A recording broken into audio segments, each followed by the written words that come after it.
I don't have a demo either, but I did a special favour to Roy. He got me starting working on vote history tracking, so he knows how votes vary over time. We've got all the data capture and back-end database changes made, not yet checked in, did some test scripting. Is this what JIRA is going to track its own? Yes. How is it presented? So well, it's not presented at the moment. It's we have to collect some history before we can present it, so we thought it more important to get the history tracking in first. And then he's probably do it on the vote page after you click 3 votes. Which will be from now on, though, right? Yeah, that's right. There was It's only from now on. There's nothing in there. There's nothing. There's 0 votes, and then there was 500 votes, and then correct. So we've got there's 501, there's 502, there's 503. Yeah. Alright, so I just generated and sent myself some emails, and I quickly snuck this issue action thing in, and someone's probably going to have to QA it, but we'll look at how I did it. But essentially this shows you the threading. So in the inbox, this is the JIRA, so JIRA email 55, demo of new blah, and you see the nice front-loaded text, and then basically be able to go down through them. So obviously there's some issues missing, some things missing, and yeah, it's all pretty much fluid, and they work reasonably well. I'm still trying to get the top label thing happening in mobile devices, but iOS mail's being stupid. But yeah, that's basically some of the things. Sans diffing, so there's just a few little ones, but that's issue assigned, stopped issue, so they're a lot less noisy than what's currently there. So that's in the work that's going to hopefully come to trunk during this iteration. Yes, yeah. As soon as so this was diffing. Yeah. It was now, it's just a template. But everything else is all live. It's all pulling. And the fun tests have the pass. So there's no room for all guys like me that just want text emails. You can subscribe to text emails, they still exist. Yes. For a few more days now.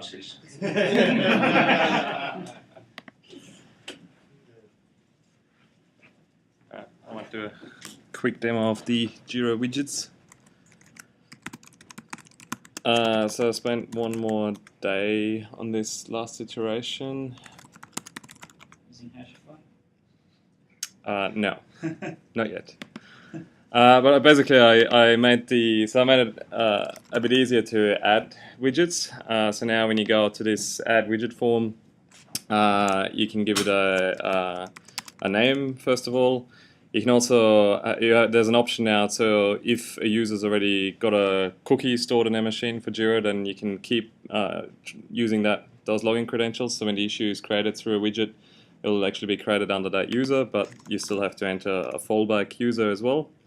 You can also select to record browser information from the user, so which location they're on, what browser they're using, and the referrer URL.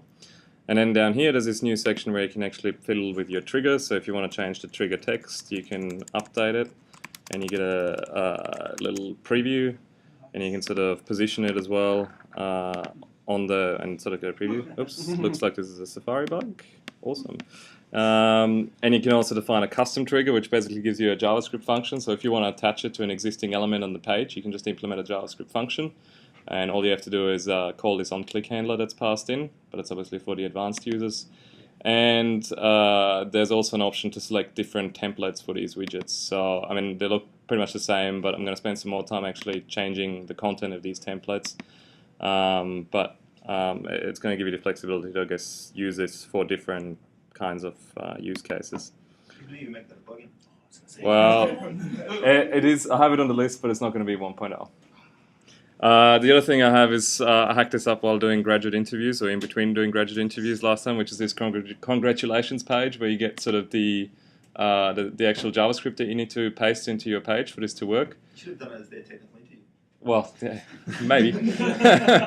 But so one thing you can actually see in here is I've got the collect feedback function in here. So if people want to extend it and collect additional information from this page, then they can just append shit to this string. So is that 2 examples of how to integrate it in that one text? Sorry? No, so you have to paste this entire script into your web app, right? And then there's sort of a guide as to how you would insert it, if you can edit your page HTML, or otherwise you can just sort of tack it on with Google Analytics scripts, or in JIRA and Confluence you can just paste it into the announcement banner of the page, right? So yeah, that's pretty much it. So once you get back, I've got this little 20% demo widget now. And so just to show that it actually still works. So you got your little raise a bug trigger on the left. You can enter some text. And when you submit it, you get an issue. And that issue has your browser information and location and things like that recorded in it, as well as the description. So I've actually demoed this to Mike and Scott, and I've got like about 2 pages worth of feedback about sort of cool features about to add to this thing. So that's going to be my next 20% day, I guess.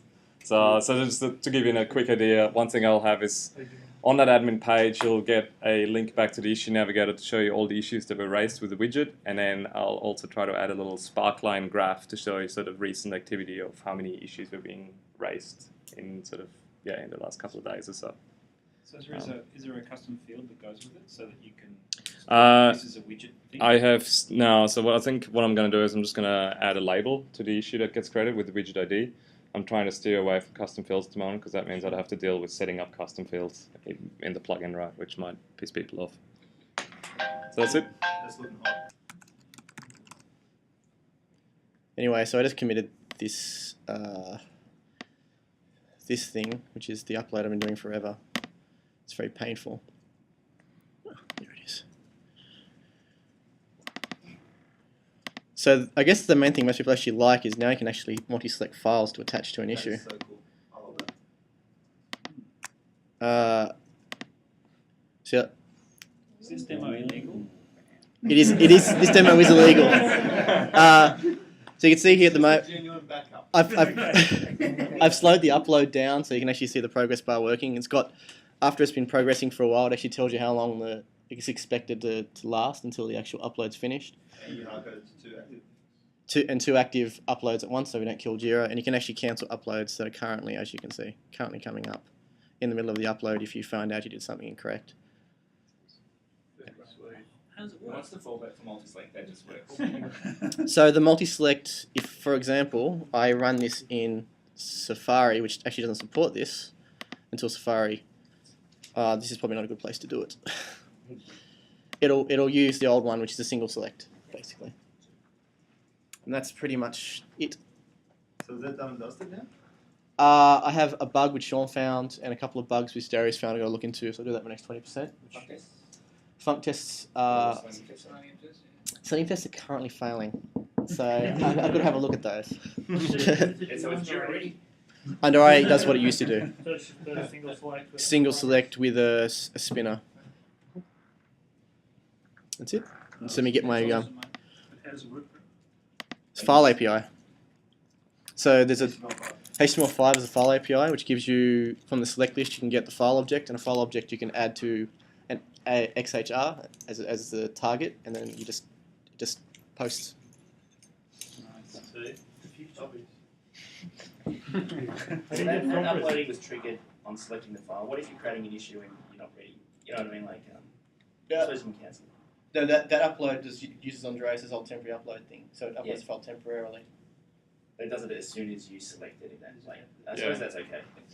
Yeah. The happy case is to create the issue. That's okay. I've been continuing on with my 20%, which is converting all the blocks on the view issue page into web panels and slowing down the performance of the view issue page apparently. So yeah, we'll see. I think in the last week I've converted the add comment, the activity, the trackbacks, the trackback RDF, the linking, and I'm up to attachments and subtasks, I think. So I'd say within another 1 or 2 20% days I'll have the whole page done. Any idea about performance? Well, I think the performance was the context providers being called 4 times maybe per web panel, which is a bad design thing in the actual web panel itself. They're suffering from in Ignite as well. And what I've done is created an abstract request scopes context provider, which just calculates the context once, stores it in the request, and that gets used every time. But yeah. Plus just velocity rendering, right? It's going to be slow. mainly I had one problem, which is moving attachments. I couldn't really get that to work with the latest SAR version. And so I fixed SAR, but we now need a whole bunch of upgrades of cross-product libraries so I can actually upgrade to the latest version of SAR. The integration team. Yes, they said just do it, and then well, I've tried it, but then there are a lot of UI problems. And if I upgrade to the latest version of AUI, and I need the latest version of REST, I need the latest version of Trusted Apps. So there's a lot of things like a cascading, like sort of upgrade. So I just Can we use it in its current form without? yes, there is version 1. I'll show quickly how it works. Because I have 15 issues to move to Jack. The only thing he actually needs the upgrade to South for is to be able to move attachments as well. No attachments. So No attachments, yeah. No attachments. in theory, you could make the plugin work for 4.3, but not move attachments. Yeah. The thing is, the plugin has to be installed in both JIRA instances, so it only works if it's remotely installed as well. So otherwise, that was for me the only way I could see it getting it done within a reasonable time frame. So there is one. Does it work on 4.3 and 4.4? It should work on both. I've tested. I'm currently testing it on 4.4 because hold on, sorry. So what I've done is I've introduced, so it's a plugin, and it will add a new action to here, which says copy to other JIRA instance. This thing is only visible if you have actually an entity linked to another JIRA project on another JIRA instance. And you select it, you get a list of these entity links. In this case, only one. Then next thing is you have to select an issue type. It will pre-select a matching issue type if they find one by name. Then you say copy the issue. Then it should say, well, it's been copied to. Then you click on the link. Then it goes to the other JIRA instance, and you have a copy here of the one. But yeah, it's only the attachments, and I would like to show quickly. Why can't copy JIRA? Why is my project not listed anyway? You have to log in. Is it hidden? Yeah, maybe. Oh, that's on this. I mean, anyone interested in joining the journey of getting this done? Yeah, just grab me.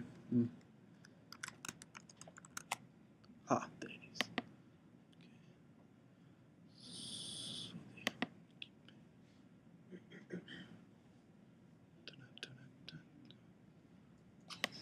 Okay. So that's the only page I want to show. So this is where I'm up to. So I had a go at copying time tagging values. That was a bit tricky, so I thought I'd postpone that for now because there's some easier ones, probably more important ones. I think next Friday I should be able to get all these 4 done. That should be fairly straightforward to copy versions and components and watches. And the last 2, I guess, are also really tricky because they work. I have to deal with workflows and so on. So that's probably something I will also postpone for now. Resolution and resolve are just values, so the workflow doesn't have to be resolved to have a resolution. You want to map it. No, but you want it to be. Then you would have to start transitioning issue after you created, wouldn't you? Like something like that. Resolution's not a No? They're just fields that magically only get filled in because the transition. Yes, but if you're copying a resolved issue and you put it into a new and you put a resolution in there, it can fuck shit up. You've copied it. Let's talk about it after. If you copy an issue, does it put an issue link into the issue that you copied it from? No, there's nothing like that yet. We don't have remote issue links, that's another 20% project. But I could add a comment, I guess, with a link. Do something like that. Alright, What about update on my 20% stuff? The issue linking system field is now in trunk. What I haven't done is, by default, it's not on anywhere. So it's not on the default resolution screen in the default data. I didn't want to make that decision yet. But, so basically, you can do it. So, so then basically remembers your last set of choices. And resolution field now remembers your last set of choices. I only spent sort of half a day, and I spiked like writing gadgets in just pure JavaScript, so you have it interpreted in Rhino on the server side for sort of all the meta information and gathering the resources and strings. Yeah, I've got a working example of that. So yeah, just to decide if it's worthwhile or not. What's the advantage? Well, it's just like when I did a survey, one of the things that pissed, like most people didn't like about it was the fact that sort of everything came together in sort of like an XML file. It sort of like had a bit of XML, it had a bit of JavaScript, had a bit of HTML, had sort of all these magic strings that came from who knows where, and so this way, like it's sort of, I guess, cleaner and easier to sort of comprehend because it's sort of all in JavaScript, and then to get sort of I18 text strings and stuff like that, you just call in functions and get resources, you call in functions, so it's sort of, I guess, easy to understand, easy to write them. So to write a gadget, all you need to know is JavaScript, right? You don't have to worry about XML, HTML, CSS, all that other shit. I can actually use the IDE as well. Does that mean that you would pre-process it on the server and then run, which represents some JavaScript that then runs on the client? Stuff, or does it generate all the HTML? So it generates it. Yeah, it generates a spec, like a gadget spec for you. Server side. Server side. Yeah. Because a lot of our gadgets serve them up with like bare bones stuff, and then do call trade back, and then actually draw themselves through JavaScript. Yeah. Well that's sort of like somewhere where you can go with this, right? Is the fact that because it's already going on the server side and generating the spec, you can start thinking about doing things like pre-populating data, so you don't have to do REST requests and stuff. Yeah, exactly. But I mean, like that's a bit further down the path.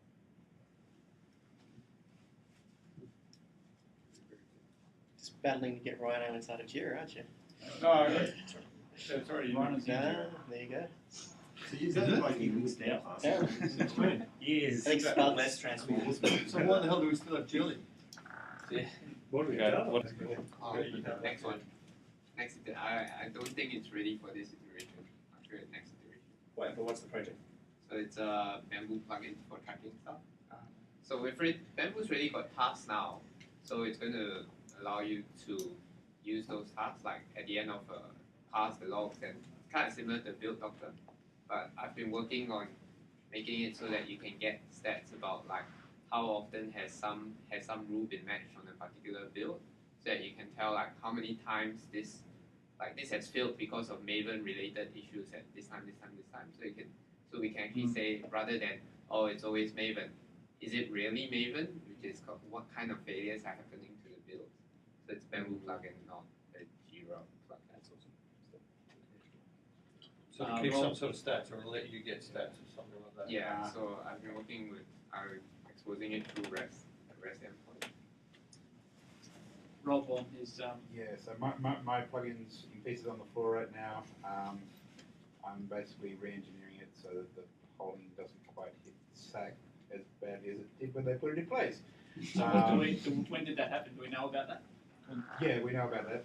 When they did the upgrade, they put the plugin in place, and they had other problems as well, and so I'm not quite sure how they actually the plugin played that part. The But plugin after did they play put the it. fire out, So, No, but what I was seeing wasn't caused by yours. no, that's right. So So was they this had other performance issues, issues, or was but the plugin is still hitting the server more often than it probably should. So it's leaving a lot of open requests. And So was it making- deployed on SAC? What's that? No, it's not deployed on server right now. It's disabled. So I haven't actually got it fixed yet. I need to change some things like stopping it returning 401s when it's for users that aren't actually allowed to view the thing and things like that, because that tends to fuck up people's logs. There's about 5 or 6 configuration things that I need to do, and I've only got about halfway through actually. Cool. That's sort of about it. Oh, Chris Cabros. I haven't done it on that. I've got another project because that's reached almost but not quite ready to use. So therefore, I've got another project. Map reduce tests. Yeah. Map reduce test? Yeah. Can you run JIRA on? I Hadoop. Yeah. It's not running yet, so don't expect anything yet. But I would really like to see, say, 10-minute func test turnaround, something like that. That might take as many as 200 machines, though. So what's your next? What's your next steps? And like, I mean, so at the moment, I'm running them. I'm running them on one Hadoop, one cluster Hadoop thing, and I'm writing it because I actually want to sort of talk about results of this in my summer talk. So I want to keep it real. So not to sort of embark on a reusable generic thing, but just to put it in as a new sub-project of JIRA, which runs the func tests as they are run in JIRA, but runs them on Hadoop. So it needs to create a new distributable jar thing, and then put those on Hadoop's distributed file system so that it can execute tests, and then it uses it lists all the tests that are there, and then Hadoop has an input splitter, which is how it actually does the initial map, and then that would say, oh, I've got 500 nodes or 5 nodes or however many, so you do these tests, you do those tests, and then those would be streams that are inputs to the existing test runner that runs one test, or runs, that sequence of tests that it's been asked to run. So the good thing about this is that a developer's own workstation, this is at the JUnit Maven level, could run tests across a cluster, or Bamboo could run tests across a cluster, and it would appear as a single logical test node, like a single logical compute node. That's been up at JIRA at each node. Yes. So what is the secret sauce of using Hadoop there versus some other? It does the nasty work that Bryce shields us from in managing and distributing work across many Bamboo jobs. It does that automatically. It does failover automatically. So if you mean you can share the bits of JIRA and you can share? I mean, nobody needs to create 20 jobs just to have 20 batches. You have one job that executes 20 times faster, or any time faster.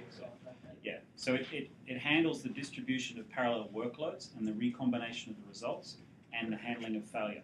That's pretty much all it does. But it does that automatically. That's the test distributor. Yep. Yes. Yeah. And Hadoop may not be the best thing to use for this, but it's the first one I'm trying because of various other reasons. It's very accessible and available on all the cloud providers. Have got automated scripts to set up clusters of Hadoop. And isn't there a Hadoop group sitting in Sanford? Yes, and I've been talking to them. Right. The ex-Cloudera guys. The Bamboo agent. Bamboo agent just sees it as a single capability, which is Hadoop cluster. So but it doesn't actually matter whether you have that or not. It could just be an agent that just has us doing Does that mean super we're going fast. to have, instead of having a func test runner running against the JIRA instance, you can have a small acceptor that's going to say, I've just been told to run the test issue, have a go. Right. I'll run it. Yeah. And then there's the JIRA instance sitting there. Yeah, so part of the larger goal is to have some kind of insight into that cluster as a Bamboo plugin, so you can see, this is my Hadoop cluster agent. It's an agent, but it's 20 machines or whatever.